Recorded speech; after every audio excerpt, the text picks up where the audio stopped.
Hi, I'm Amanda Noon. And I'm Daniel Garay. And welcome to the Global Current.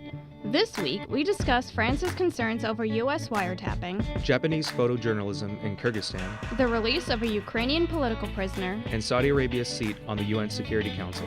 We also discuss the Dominican Republic's refusal to grant citizenship to Haitians, and the rise of pollution in China. Welcome to the show.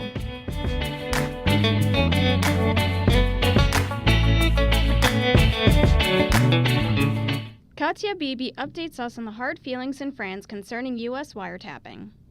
This past Monday, France's Le Monde newspaper reported that the U.S. National Security Agency spied on 70.3 million phone calls in France in a single month between the 10th of December 2012 and 8th of January 2013. The NSA has been allegedly using a sophisticated surveillance program called Genie, in which spyware implants were remotely introduced to overseas computers, including foreign embassies. These bugs appeared at the French embassy in Washington as well as in computers of the French delegation at the United Nations with code names such as Wabash and Blackfoot, according to Le Monde's report.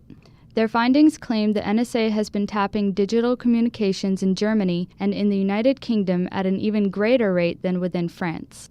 Le Monde breaks down the actual process used. When a telephone number is used in France, it activates a signal which automatically triggers the recording of the call.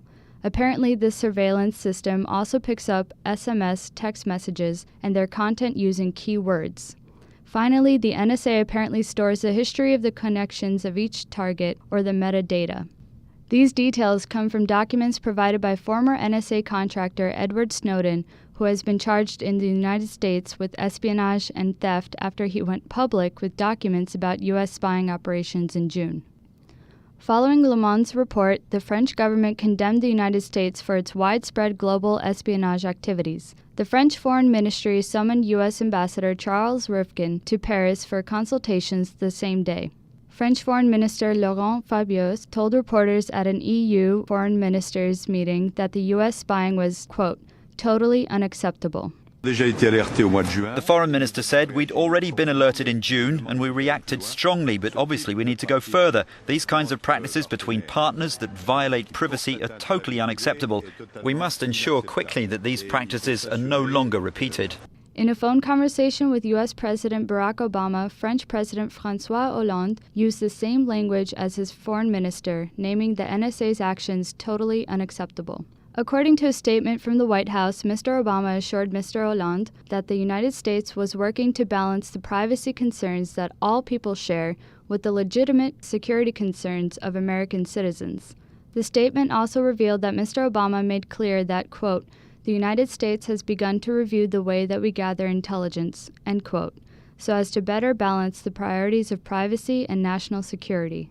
When asked about these allegations, the NSA said it would not comment publicly on every specified alleged intelligence activity, and as a matter of policy, we have made clear that the United States gathers foreign intelligence of the type gathered by all nations. The United States Director of National Intelligence, James Clapper, stated on Tuesday that the report issued by the French newspaper about the NSA's surveillance program were misleading. However, Mr. Clapper did not address additional allegations in Le Monde that the NSA had monitored French diplomatic interests at the UN and in Washington. Other European publications have also revealed alleged NSA activity deemed unacceptable, such as the tapping of German Chancellor Angela Merkel's personal cell phone and the eavesdropping on European Union offices in Brussels and Washington, as reported by Der Spiegel, a German news magazine.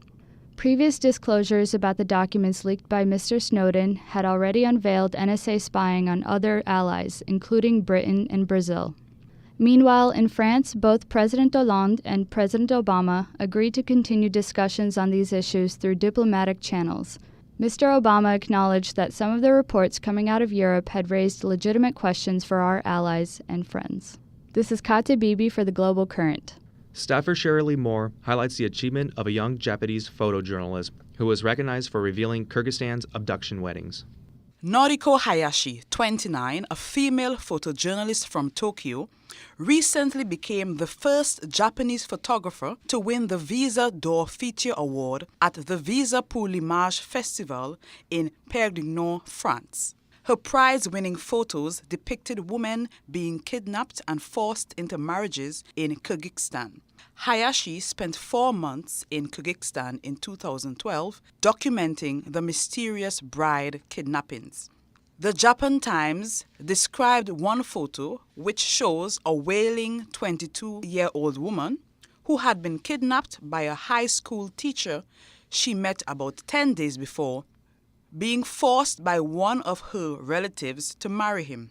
After witnessing the practice, Hayashi felt compelled to document it.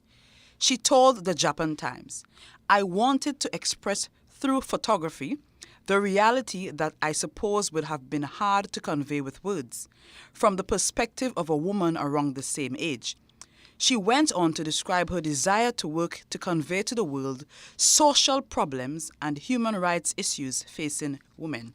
In Kyrgyzstan, the custom of bridal kidnapping continues to occur, even though it was prohibited by law in 1994. In 2012, the Women's Support Center in Bishkek reported that approximately 12,000 girls are kidnapped every year for forced marriages, and most of these cases happen in poor and rural areas. Additionally, in 2012, Kyrgyzstan's parliament passed legislation that would toughen the penalty for bride kidnapping. However, according to the BBC, when it was introduced, the bill caused heated debate, splitting parliament and society into those who defend it as a tradition and those who see it as a violent crime. Prior to the legislation's passing, the penalty for a man found guilty of bridal kidnapping was a maximum of 3 years in prison. Now, the maximum penalty is 10 years in prison. Many believe the punishments are still too lenient. Rima Sultanova of the WSC, the Women's Support Center, points out that the penalty for stealing livestock in Kyrgyzstan is 11 years.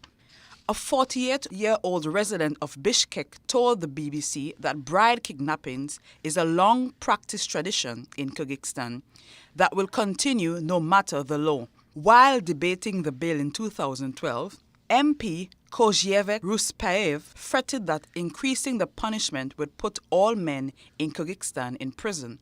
Men are already rarely arrested because many victims are unwilling to come forward to report their abduction. Under extreme psychological pressure, most women decide to stay in the forced marriage because they fear facing huge stigma, being treated as damaged goods, or the risk of shaming their families. The politician behind the 2000 law, Ayunuru Altobaeva, has additional ideas to change the culture surrounding bride kidnappings in Kyrgyzstan. This past February, she told the Institute for War and Peace Reporting that awareness campaigns should be undertaken to educate women of their rights, men of the punishments facing them for committing the crime, and even Muslim clerics who often bless these criminal marriages.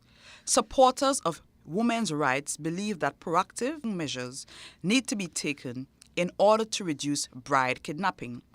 Shining a light on the practice will only serve to bring much-needed attention to the issue. Human rights defenders like photojournalist Noriko Hayashi are essential partners in the challenge of combating the distressing custom. This is Shirley Moore for the Global Current. Kate Kozlova tells us about the release of Ukraine's political prisoner for medical treatment. Ukrainian President Viktor Yanukovych announced last week that his main political rival and former Prime Minister Yulia Tymoshenko will be allowed to leave jail in order to travel to Germany for a medical procedure to treat her chronic back pain. Drafts of the possible legislation from the Yanukovych administration allowing his travel entail that she returns to finish her sentence in Ukraine after her treatment abroad. In 2011, former Prime Minister Tymoshenko was sentenced to 7 years confinement after she was found guilty of abuses of power. She signed on to a gas deal with Russia, which was broadly seen as disadvantageous to Ukraine. Her conviction spurred criticism from the West regarding the selectivity of Ukraine's justice system. According to Euronews, representatives of the European Union, including Irish politician Pat Cox and former Polish President Aleksander Kwaśniewski, have made it clear that failure to release Tymoshenko will harm Ukraine's standing in the upcoming EU summit in Vilnius this November. Also, it might prevent the signing of an important agreement with the EU, which would mark a historic shift away from Russia and towards the West. Time for bluffing is over on both sides. It's the time for action now. Although President Yanukovych is eager for Euro integration, Voice of America reports that he is anxious to keep Tymoshenko and her supporters off Ukraine's political stage before his upcoming re-election bid. Tymoshenko had not yet made any formal statements regarding Yanukovych's proposal, but her party stated the solution lay in his hands and did not require any new legislation. The following is a statement to Euronews by Arseny Yatsenyuk, a Tymoshenko supporter and a party representative. Yulia Tymoshenko would never agree to leave Ukraine for treatment and then return to prison. The EU want to see an end to political persecution, not a break, an end. This has been Kate Kozlova for the Global Current. Staffer Lucy Najugina tells us about Saudi Arabia's refusal of the non-permanent seat on the United Nations Security Council. Last week, the United Nations General Assembly elected 5 non-permanent members to serve a 2-year term on the Security Council: Chad, Chile, Nigeria, Saudi Arabia, and Lithuania. Shortly after, Saudi Arabia turned the appointment down, shocking the international community. Saudi diplomats were initially pleased by the appointment, with permanent representative Abdullah al-Malimi saying, quote, "Our election today is a reflection of a long-standing policy in support of moderation and in support of resolving disputes by peaceful means." Ambassador Malimi continued, saying that Saudi Arabia looked forward to working with the rest of the international community, particularly in working to find a solution to the ongoing Syrian civil war. So when word came that the Saudis turned the UN down, everyone began to scramble to look for a reason. Most believe Saudi Arabia rejected the offer because of the growing frustration with the United Nations, its ineffectiveness regarding the Middle East and solving conflicts around the globe. In a statement released by the Saudi Foreign Ministry, they accused the UNSC of double standards that prevent it from carrying out its duties and assuming the responsibilities of keeping peace. They went on by calling for reform, highlighting the UN's failures to find a solution for Palestinians. Other sources seem to disagree with the Saudis' reason for rejecting the seat. The International Business Times contained an analysis that framed the refusal as an attempt to redefine Saudi's realpolitik. A seat on the UN Security Council would give Saudi Arabia a key position to affect actions concerning Syria. Instead, the Arab League has backed Saudi Arabia's actions, and Saudi intelligence chief, Prince Bandir bin Sultan, has indicated there will be a major shift in the kingdom's relations with the U.S. For Lucy Naguna, I'm Heidi Erbsen for the Global Current. Come try some international cuisine while admiring the cultural art collections of Seton Hall faculty and enjoying live Caribbean steel drums at the International Art Luncheon. The luncheon will take place at the University Center on October 30th from 12 to 3. Be there. And now, in analysis, Stephanie Siegel tells us about the Dominican Republic's refusal to grant Haitian citizenship. Recently, a court in the Dominican Republic ruled that those of Haitian descent born in the DR no longer hold citizenship within the state. The Caribbean community, CARICOM, issued the following statement regarding the court's decision. Quote, "As a result of the ruling which considers migrants entering the Dominican Republic since 1929 and their children born in the country as in transit and requires them to obtain nationality, a large number of persons who are part of the very fabric of Dominican society would be stripped of Dominican citizenship. There are approximately 210,000 Dominican-born people of Haitian descent who have Dominican citizenship and have been active contributing members of society. Despite all that these individuals have brought to the growth and development of their society and to the economy, this ruling would make them stateless. If the Dominican Republic proceeds with enforcing the judicial ruling, they will do so in violation of international law, which forbids a country from making its citizens stateless. Quote, "By virtue of being stateless, a person can be denied many of the rights and privileges taken for granted as a national of a country, including the right to vote, the right to travel outside of one's country, and even the right to access basic services. The decision by the court comes from a challenge to a law that was enacted in 2010 by the government of the Dominican Republic, which changed the qualifications for citizenship within the country. Prior to the 2010 law, those born on Dominican soil were automatically granted citizenship in this Caribbean state.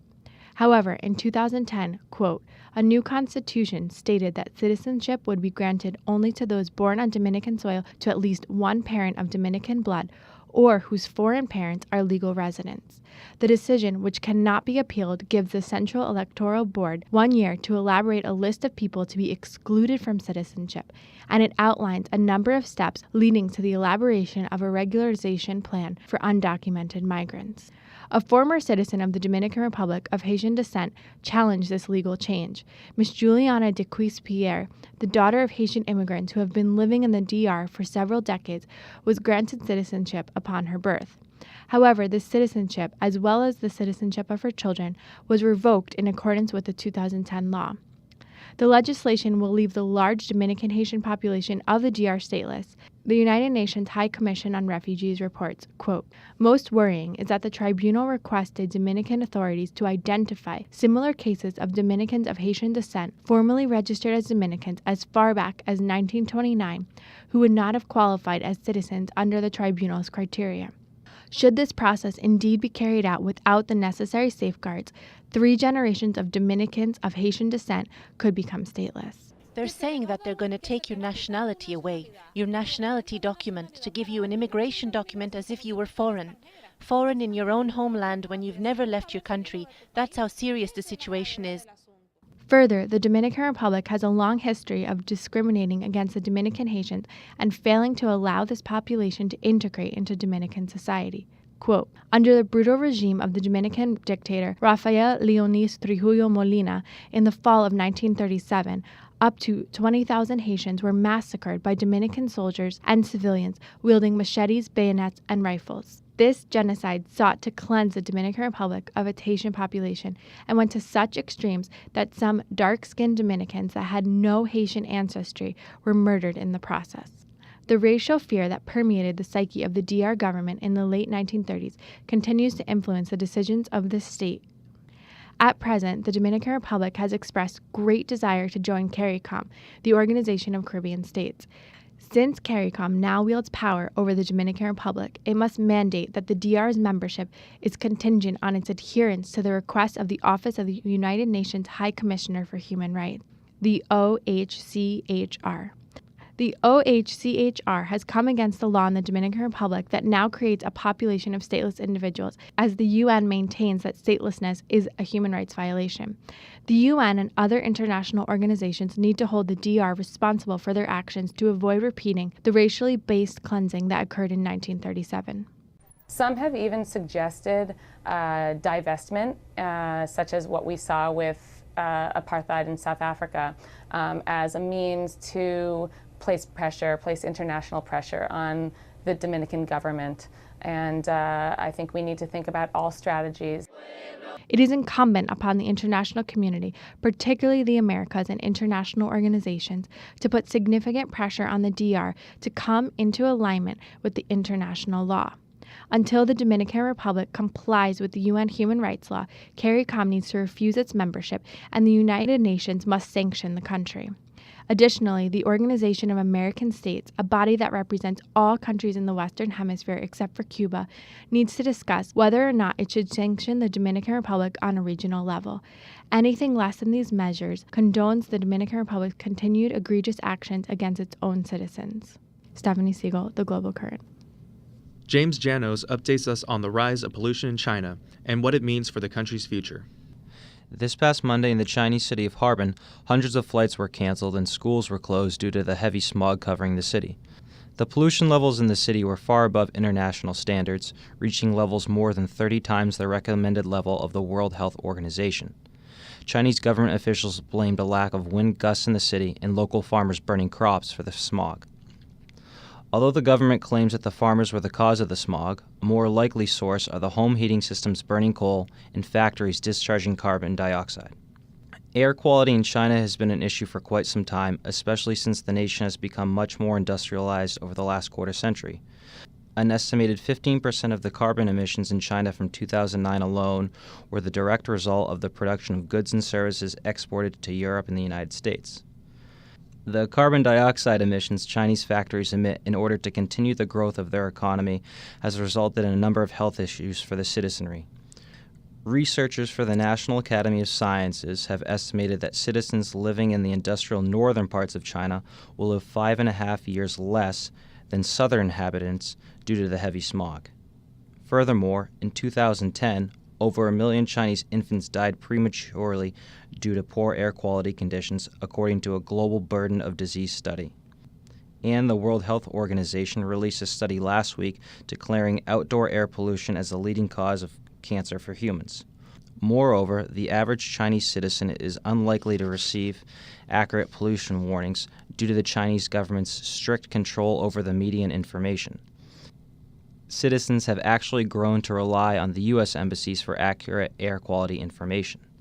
Despite the growing list of threats from air pollution, fossil fuels are still heavily subsidized by the Chinese government. In 2011, the value of Chinese fossil fuel consumption subsidies was over $30 billion US, according to the Institute for Energy Research. The Chinese are in a difficult position as they are so reliant on cheap fossil fuels for their economy, yet the overconsumption of fossil fuels are making the air unbreathable. Chinese government officials are making strides to curb emissions to a certain extent. Re-signing the Kyoto Protocol in 2012 was a step in the right direction, as was the deal struck with the United States at the G20 summit meeting in early September banning hydrofluorocarbons. China has even encouraged other countries, like the United States, to sign the Kyoto Protocol and seriously commit to clean fuel investments. Moreover, in China, the government is offering rewards amounting to over $800 million for reducing air pollution in 6 different regions in northern cities. These steps are good indications that China is at least trying to implement improvements to improve air quality. Aside from environmental impacts, China's reliance on fossil fuels may also become politically costly. As the United States becomes even more energy independent, with domestic development of natural gas currently surging, the Chinese have become worried about having to play a role in keeping stability in the Middle East. By 2017, it is estimated China will surpass the United States as the world's #1 oil importer. U.S. officials are hoping the Chinese share part of the responsibility in securing the Middle East to keep oil exports at their current levels. It will be interesting to see the future policies of China because they are so dependent on fossil fuels to keep their economy running. Unlike the United States, who has been able to use shale gas as a cheap form of energy, China is years away from fully developing its natural gas resources. Meanwhile, the thick, unhealthy smog continues to wreak havoc on the heavily populated country.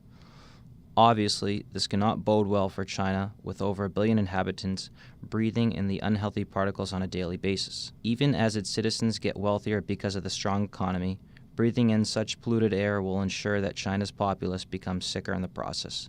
China will eventually have to decide the right course of action: continue its rapid economic growth at the expense of its people and environment, or slow the growth and develop safer and cleaner energy sources. And this is James Janos for the Global Current.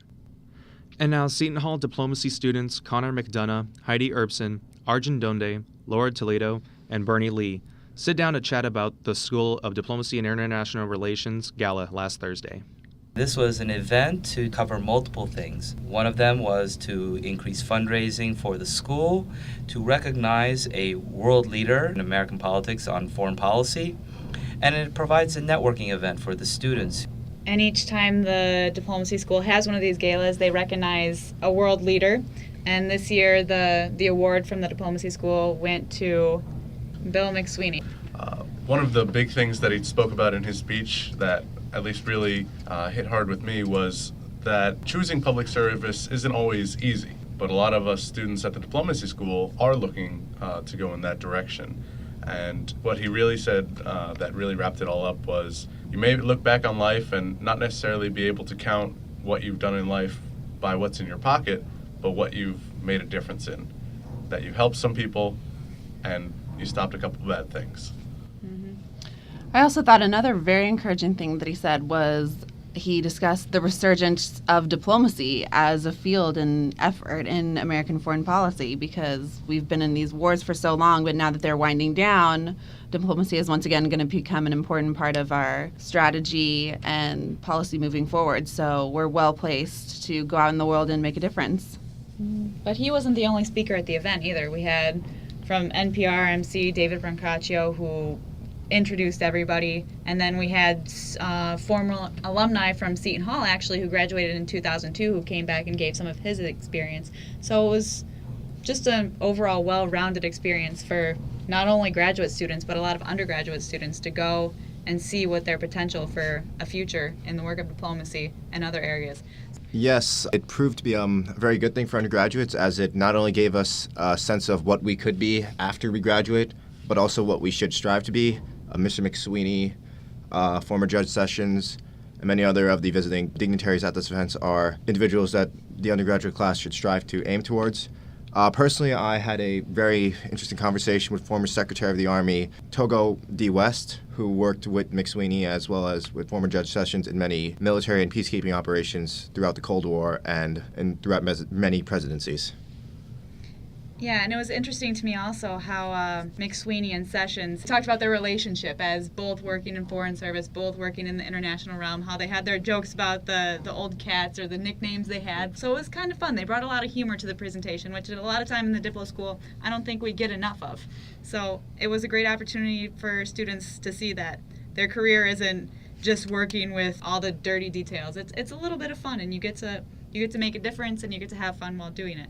I personally got to speak with a man from the mission to Afghanistan named Zahir Tanin, and he told me how he was working on the mission within the UN to reform Security Council and how to go about doing that, because it's a new development. And he told me he's been the top person for doing this for 6 years, and he's seen very little change, and he doesn't know what he's supposed to do. So he was asking me, as an undergraduate student for the diplomacy school, what I thought that he needed to do. So it was really interesting. He gave a lot of perspective on that. I had a similar experience at my table. We had two of the distinguished guests, one of them being Marcia Brewster, the president of the United Nations Association Westchester, and the other was one of our alumni who currently works for the United Nations Foundation. And they had a very serious debate right at the table, discussing the differences in opinion on women's rights around the world, and also how they can make a difference. How these UN bodies or non-governmental groups can really make a difference and affect what these government workers on a daily basis. I think one of the interesting things that people should have gotten out of the event was that you see this, it sounds pejorative, but it's not, the old boys network, that these people are connected to each other in a personal way, and that allows them to communicate very quickly and with a sort of tacit understanding of what their goals are. Part of getting into that old boys network is to engage them. And I actually just was laughing to myself when you mentioned this as a networking event, because there was a freshman who had volunteered and she looked nervous out of her mind, and I go up to her and I say, "You're here to make them feel better. Come up with a story and share it." And that's all they want to hear. And all you have to do is start by saying hi. And my name is, and go on from there. And I pointed to somebody out to the side and said, "Go after it. Go give it a shot." And she did. And by the end of the evening, I saw her again, asked her how it went, and she said she had a fantastic time. And this is the thing that I think gets missed in the classroom, that we are supposed to be able to engage verbally, engage personally, and share a dialogue or share a story that creates a dialogue that allows public policy to be formed and happen. And that's what this event kind of is, an opportunity for students to see, that you hear these stories between Sessions and McSweeney, and you're thinking, my goodness, did they get anything done besides, hanging out and talking about war stories? But yet there was something that happened, and that's what maybe we'll get to do. I would agree, because after hearing their stories, you see that they've accomplished so much and done so much good work in their lives. But maybe at this point with the resurgence, there needs to be a refresher on diplomacy that we as graduate students and undergrads going out into the world in the field can provide. So I'm excited about doing that in the future. I agree completely. So I think we're all very, very lucky to have had the opportunity to go. Connor McDonough. Bernie Lee. Heidi Erbsen. Arjun Donde. Laura Toledo. If you want to see more about the Global Current, go visit our website at blogs.shu.edu/globalcurrent. And don't forget to follow us on Facebook, Twitter, YouTube, and SoundCloud. That's it for us this week. I'm Amanda Noon. And I'm Daniel Garay. Thank you for listening.